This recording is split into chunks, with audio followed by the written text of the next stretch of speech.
κύριε Προϊστάμενο της Δευτεροβάθμιας Εκπαίδευσης, κύριε Αντιδήμαρχε, κύριε Πρόεδρε της ΔΕΠΕΚ, κυρίες και κύριοι, αγαπητοί μαθητές, σας καλωσορίζουμε στην εκδήλωση του πρώτου γέλου Γρεβενών αφιερωμένη στον ποιητή Νίκο Γκάτσο. Για άλλη μια φορά το σχολείο μας, που αγαπά την τέχνη και τον πολιτισμό, σας παρουσιάζει αυτή την εκδήλωση. Θα ήθελα να ευχαριστήσω τους χορηγούς μας, τον Δήμο Γρεβενών για την παραχώρηση του πολιτιστικού κέντρου, την Τράπεζα Κύπρου, που είναι πάντα χορηγός σε οποιαδήποτε εκδήλωση, τον Αθανάσιο Βασιλόπουλο Αντιπροσωπείας Υπήρου, το Ζεγαροπλαιστείο Zoom, τον Παπαλαπρόπουλο Στέλιο, Δημιουργικό Γραφείο Αισθητικό. Επίσης θέλω να ευχαριστήσω τους καθηγητές συντελεστές της εκδήλωσης αυτής, κύριο Μπουρνάρα Στέλιο, κυρία Μπούκα Ερμιώνη, κυρία Μαρία Τεσοπούλου και τον κύριο Νίκο Ράδο. Όπως επίσης και τους μαθητές του σχολείου μας, που αφιέρωσαν από τον ελεύθερο χρόνο τους πολλές ώρες για να μας παρουσιάσουν αυτή την μουσικοποιητική βραδιά. Θα σας περιμένουμε και στην άλλη εκδήλωση που κάνει το σχολείο μας με θέατρο στις 9 Μαΐου του 2011. Σας ευχαριστώ πολύ.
Καλησπέρα σας.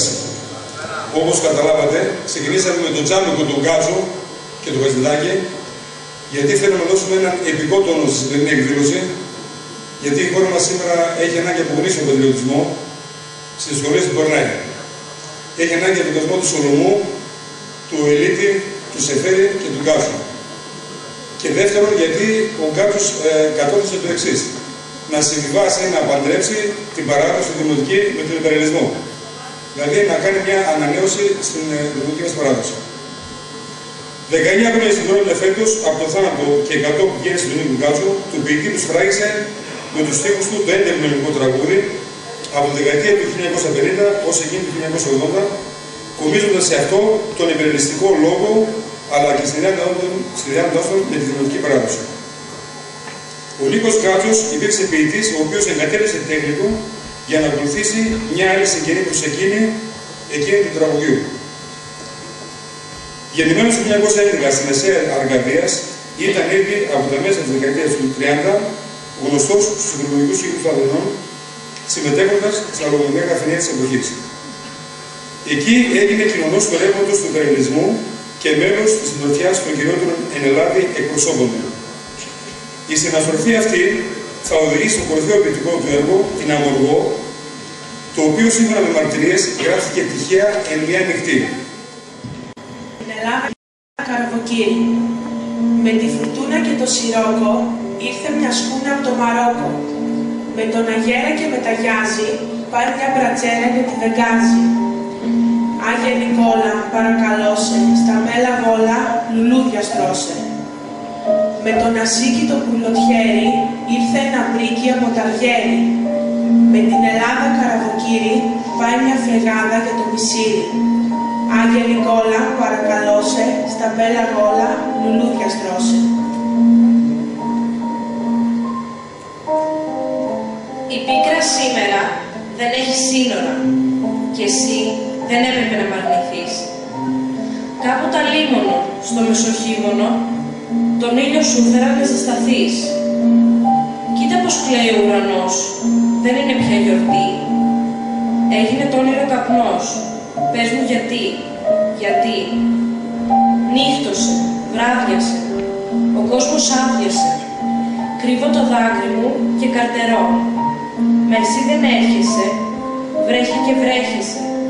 Ποτήρι μου δώσες φαρμακερό. Κοίτα πως κλαίει ο ουρανός, μα εσύ καρδιά μην κλαις. Κι όταν χτυπάει ο κεραυνός, τραγούδια εσύ να λες. Εν Σύριο χάει νίνιος. Στο Σύριο υπάρχουν παιδιά, ποτέ δεν βάλουν έγνοια στην καρδιά. Δεν είδανε πολέμους και θανάτους και πάνω από τη γαλάζια τους ποδιά φορά τις Κυριακές τα γιορτινά τους. Τις νύχτες που κοιτάνε τον ουρανό, ένα άσπρο σαν φτερό θαλασσινό παράξενα παιδεύει το μυαλό τους. Τους φαίνεται καράβι μακρινό και πάνε και ρωτάνε τον δάσκαλό τους. Αυτή τους λέει παιδιά μου είναι η γη, του σύμπαντος αρρώστια και πληγή. Εκεί τραγούδια λένε, γράφουν στίχους και ακούραστη του ονείρου κυνηγή και εντάνε με συνθήματα τους στίχους. Στο Σύριο δακρύσαν τα παιδιά και βάλαν από εκείνη τη βραδιά μια έγνοια στη μικρούλα τους καρδιά.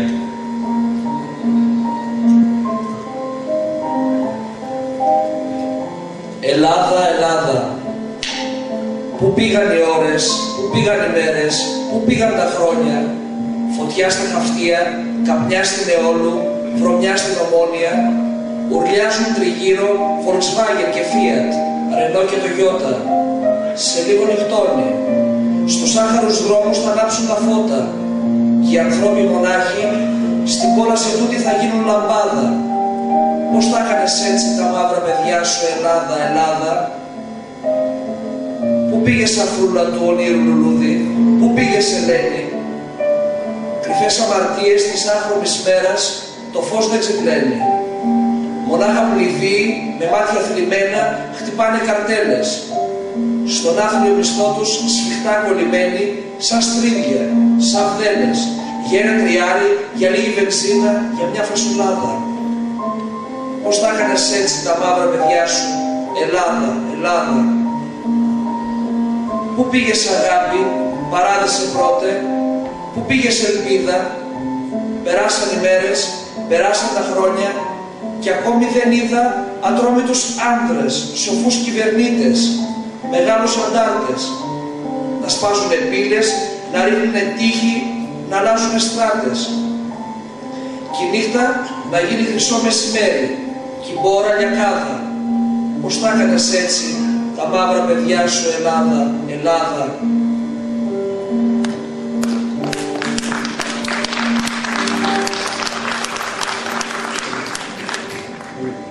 Ο δράκος. Είχαμε ένα δράκο κάτω στο νησί.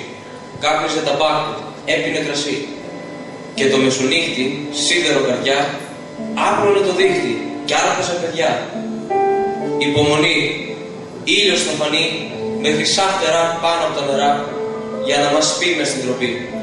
Πολεμήστε και κρεμίστε την τραγουδενιά. Είχαμε ένα δράκο, μαύρο και κοντό. Δεν χωρούσε βράκο, ούτε τρικαντό. Έμπαινε στα μπάρια, έχαυτε κουκιά και τα παλικάρια τα είχε μια χαψιά. Υπομονή, ήλιος θα φανεί με χρυσά φτερά πάνω από τα νερά για να μας πει μες στην τροπή. Πολεμήστε και κρεμίστε την τραγουδενιά. Είχαμε ένα δράκο, μα σαν τα σκυλιά, σκάψαμε ένα λάκκο στην ακρογελιά για να πέσει μέσα με την κλοποδιά, σαν δεν είχε μέσα ούτε και καρδιά.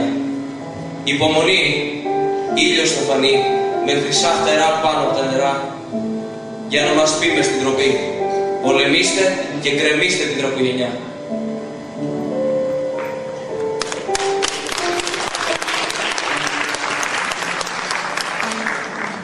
Ο Γιάννης ο Φωνιάς.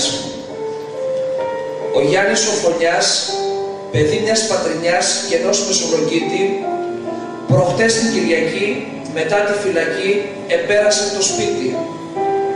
Του βγάλαμε γλυκό, του βγάλαμε και μέντα, μα για το φωνικό δεν είπαμε κουβέντα. Μονάχα το φροσί με δάκρυ θαλασσί, στα μάτια τα μεγάλα του φίλησε βουβά, τα χέρια τα κρυβά και βγήκε από τη σάλα. Δεν μπόρεσε κανείς τον πόρο της να αντέξει, κι ούτε ένας συγγενής να πει δεν βρήκε λέξη. Και ο Γιάννης ο Φωνιάς, στην άκρη της γωνιάς, με του καημού τα αγκάθι, θυμήθηκε ξανά φεγγάρια μακρινά και τ' όνειρο που εχάθη.